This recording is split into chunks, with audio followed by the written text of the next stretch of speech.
มีพระราชบิดาเจ้าจนกว่าวันนั้นผู้ข้าพระองค์ผู้ที่เสือในพระองค์จะได้ปกป้องกันอยู่ในแผ่นดินสลามของเราพระราชบิดาเจ้าในตอนในวันนี้สิ่งที่ตามที่พวกลูกพระองค์จะพากันกระทำเป็นการห้องเพลง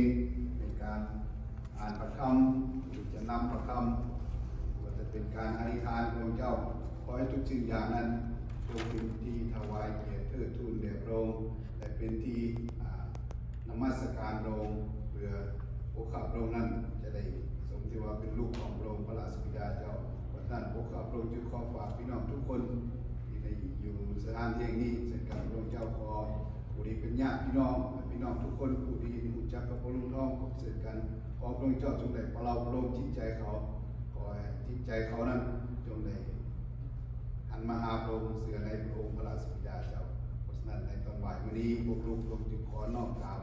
นมัสการขอบคุณสรรเสริญมอบรายการในช่วงนี้ไว้ในการดูแลของพระองค์นมัสการขอบคุณสรรเสริญนอบทุกอย่างนี้ในพระนามสื่อขององค์พระมหาอิสริเจ้าอาเมน